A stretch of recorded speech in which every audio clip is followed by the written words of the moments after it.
And it's that ability to reset our own nervous system through breath, through mindfulness, that we're able to execute our job better as a leader, as a healthcare professional. Welcome to the Transforming Healthcare Coaching Podcast, where we're all about helping healthcare professionals like you create positive change at work, at home, and everywhere in between.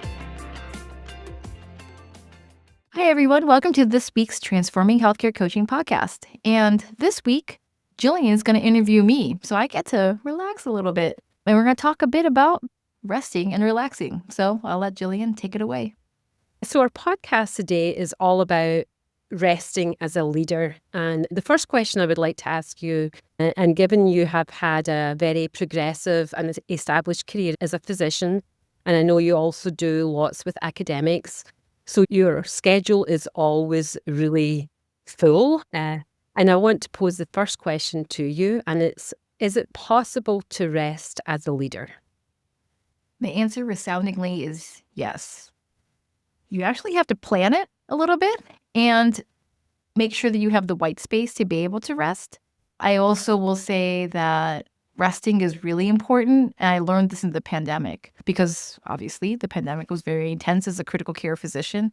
And the higher the pressure, higher the stakes, higher the problems you're dealing with, the more rest and the more exercise you have to do. Yeah, and I think many healthcare leaders believe that rest is a luxury or something that you can only do on vacation. But in reality, there's a very sound neuroscience behind the need for your brain and your body to rest. And it's also known as nervous system recalibration.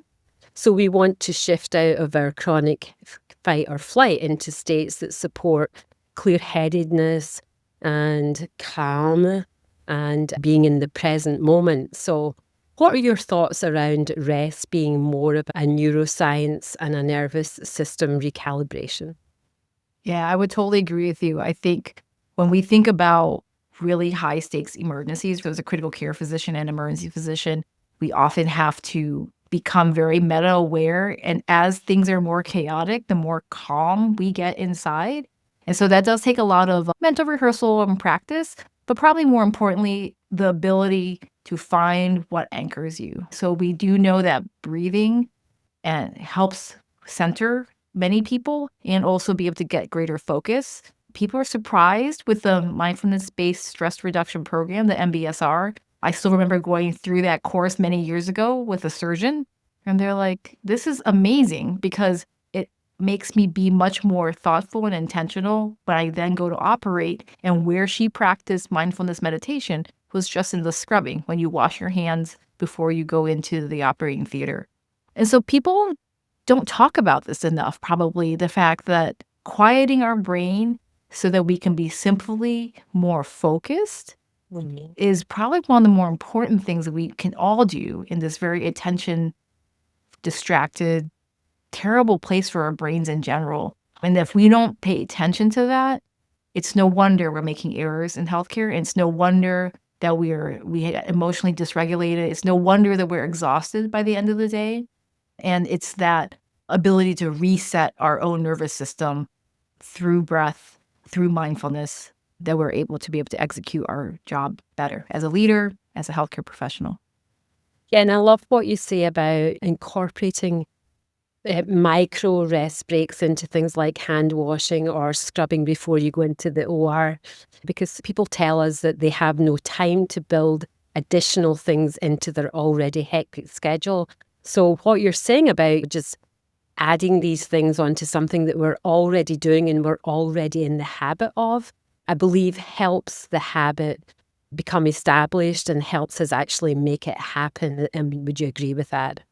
Yeah, it just made me realize I have actually slipped out of a habit that I had developed in the pandemic, which was cleaning of all the hands, spraying down everything in the car as you took off your mask and everything.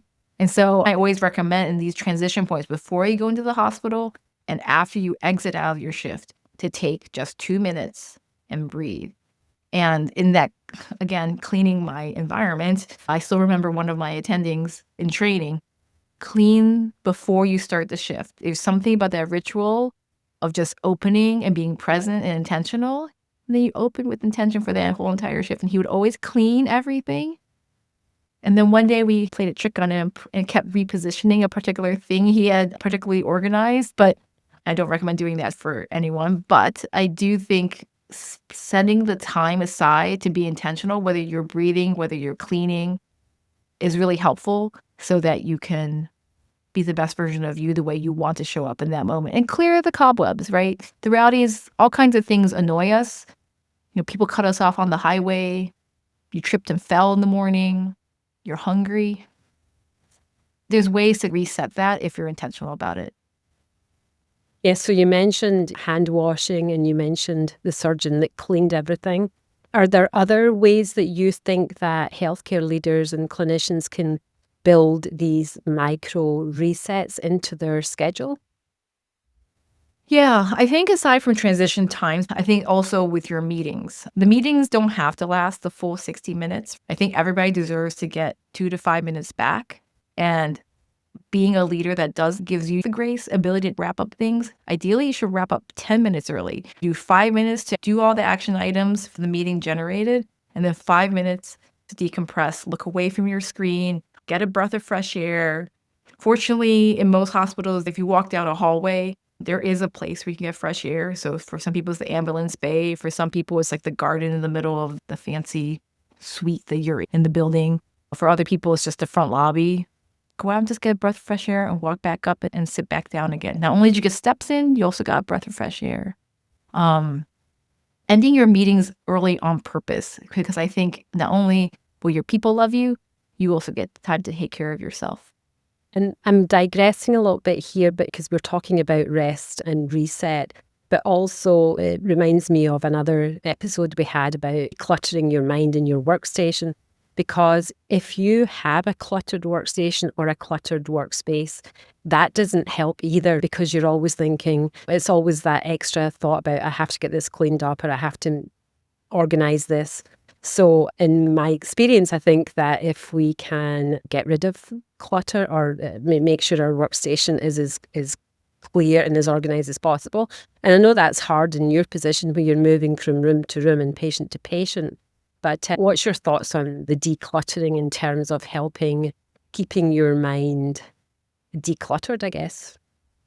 Yeah, I think a lot of clinical leaders have found this where their emails, their inbox, the admin, the being pinned simultaneously while being on clinical service is probably the most cognitively stressful and emotionally draining part of their day. And so setting some limits and boundaries so that you can know that who else is covering when you're on clinical service, and then being able to be more focused on the one clinical thing you have to do so that you can buy back some time right before lunch to be able to get caught up on your administrative tasks. Because part of the managing more than one thing and being more than one thing in your organization, right? To be the ICU director or the chief medical officer simultaneously while taking care of patients, the patients deserve your full attention right in that moment. And your administrative tasks deserve your full attention in the right moment. And the reality is, administrative tasks, there are some emergencies, but they're more rare than clinical emergencies. And so if the faster you can process and just focus and get the job done clinically, you can then buy back the time to be able to focus on other things. You do no one anything good by trying to split yourself. And we've all seen it. Someone on rounds, getting a text, answering a thing, following the call, and also trying to take care of teaching and being present. Mm-hmm. We know they're not present. Yeah. And so the more intentional we can think about how we can be where we are, where we need to be, and set some guardrails, makes you a more effective leader. Right. So I'm curious also about visioning and how visioning and mindset work together. So do you have any advice for our listeners on how that supports nervous system regulation? Yeah, so you think how athletes imagine that play again and again, and when they actually win the Super Bowl, they're like, yeah, we've seen it a million times. It really is about making the brain pathway exhibit so that you can actually do the action. So when we think about visioning, what it really does is, as we know from functional MRI studies, if you're doing the action, the task, and you're imagining it, it's firing the same neurons as though you were doing it or seeing it. So seeing it matters, thinking it matters, and then doing it matters. So you have more than one way that you can create those brain pathways. And so when you envision the positive outcome and we mentally rehearse it and we go over it again and again, and we say different permutations of the same thing, we're then able to execute whatever the presentation is or whatever the procedure is. And that's why the reps is actually making pathways inside our brain. And the variety with way we do that is how that gets achieved. And that's why visioning is really important for almost all pro athletes. And I guess I would argue that if you're a leader in healthcare, you too are a pro athlete. Right. And to be able to juggle all of those things with precision means sometimes just mentally I still even remember before teaching or giving a presentation, or even when I was younger, the first time I had to do a procedure, surgeons do this as well. You mentally literally think through every little step it's like a movie in your mind, because it will help you in the moment when you actually do have to do the action. So that's a really great point. That's really interesting how we can relate to professional athletes and their visioning and how it's helped with all your procedures and other delicate, intricate processes that you have to do in your position. Yeah. And I think it's interesting for leaders. I don't think, unfortunately, we think about that enough whenever we're running our meetings. And the stakeholders for the people who come into our meetings to make decisions for our organization or for our team, we just wing it. And I think that's also probably part of the reason why sometimes meetings feel blah as we make a decision. We're not intentional for how we're going to co-create and craft this conversation for the next 30 minutes. I think if we had some pre-planning and some thinking through how the different stakeholders in our rooms might envision this new innovation or problem or project that we have to deal with would be helpful, because then you can have meetings that don't go not the way you want, or a project that can be actually more efficient because you've already pre-planned and pre-thought out a structure for how to get from point A to point B as a team.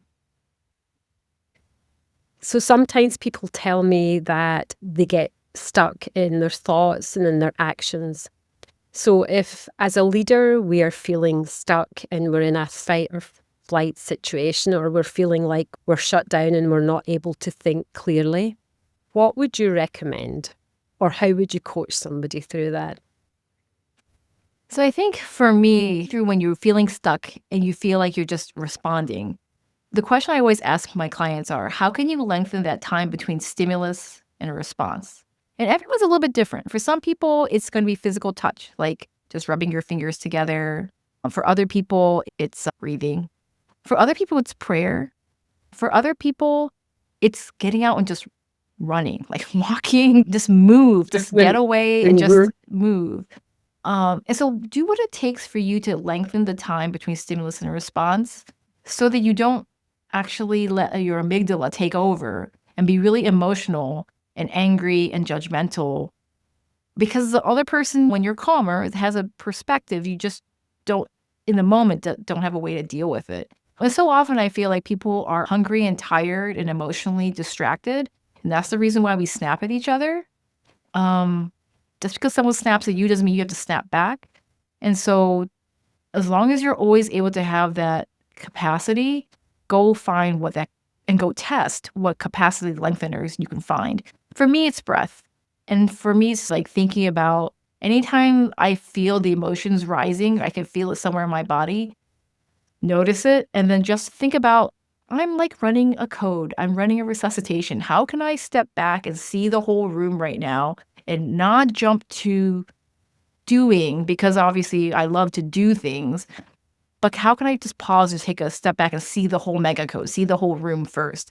Because as a leader, your job really is not to be the doer.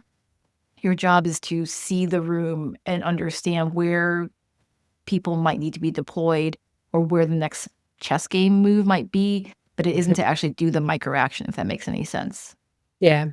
Yeah. So I love how you talk about the awareness and you talk about stepping back. In some of these emergency situations, obviously, it's not easy to do. It's something you have to work on and practice. And over time, hopefully, it's something that becomes a little bit easier, but probably doesn't ever get easy, I'm guessing. Yeah, because I think everything is always different every single time. And yet at the same time, I think once we try once, we know always another opportunity.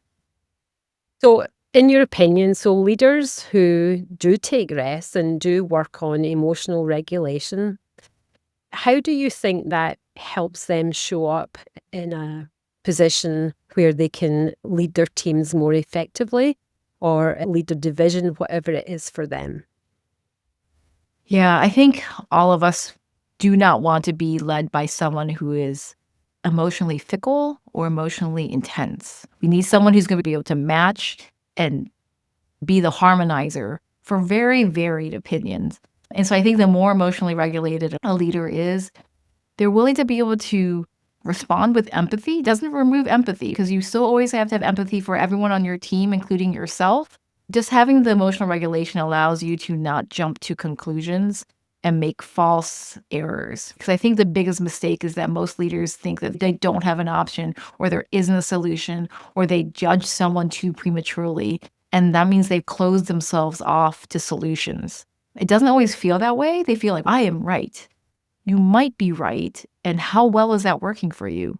You're upset. You're here with me as your coach, and you still haven't fixed the problem. Part of emotional regulation allows you to be a little more neutral and see if you can see it from somebody else's glasses. Maybe they're all missing data.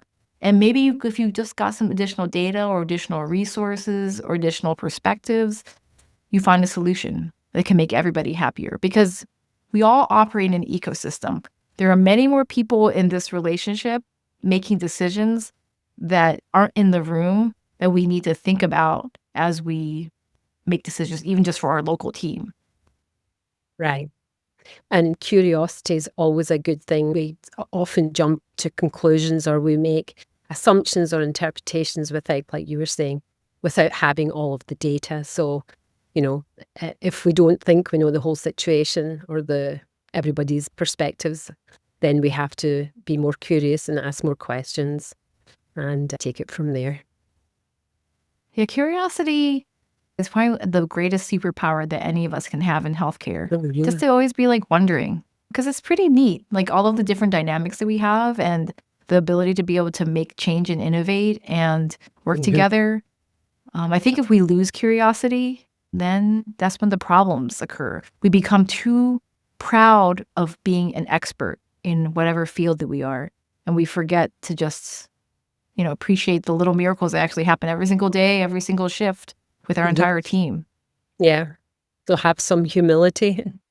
Yeah. I have a picture on one of my slides where it's like a little kid jumping into a rain puddle. I think we always if we can just remember it, how can we find that's fun and cool? I mean, we sacrificed decades of our lives to train to become a healthcare professional, sacrificed hours to become a leader in healthcare. If you can't find it fun, that's when you have more greater worries. If you can't be curious and just find a way, then you might need to take a big reset. You need to take a big pause and step back because there's a problem. You have a secret inner problem that's probably worse than burnout. Burnout you could recover from. But if you are unable to see the joy and the fun at all, then you need a really big reset to figure out what's happening.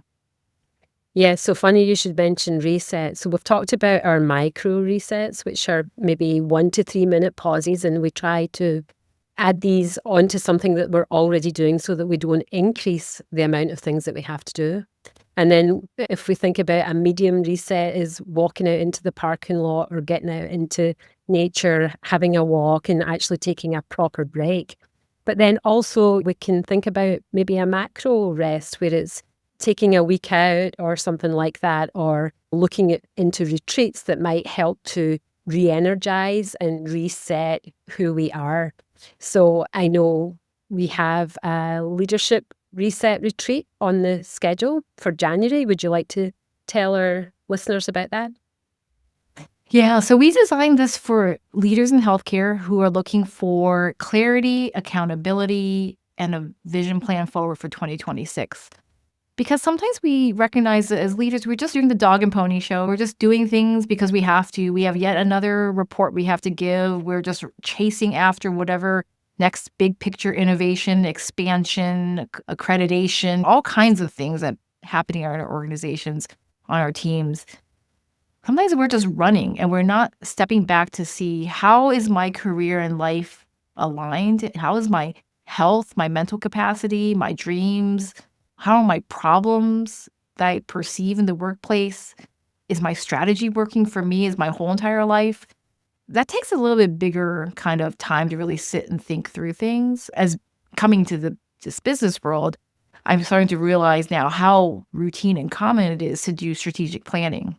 And so strategic planning for your own life is something that some people find is a luxury they've never heard of or just never do. And so this reset was meant for specifically a curated experience for anyone in healthcare who sees themselves as a leader in development. So you can be pretty junior. You can be just, I'm dreaming of my first assistant nurse manager job. It's good to get in this habit now to begin thinking through, how will this year look like? What goals, micro goals? What are the action steps to get there? How will it look on my calendar? Where are my values? Who am I? Who am I with healthcare? Who am I without healthcare? So that you always have your own true North Star every year to execute on. Sounds great. So how can people get more information about that? Yeah, so we'll put in the show notes below on YouTube and also in Apple, Spotify, and Amazon Music. You can also just email us, hello@transforminghealthcarecoaching.com, and we'll be happy to send you more information. Okay. Sounds wonderful. Thank you very much. So it's been really fun being interviewed by you, Jillian, and hopefully all of you enjoy this episode and could have some takeaways. We would love to hear about them. So feel free to comment below in the YouTube or just shoot us an email.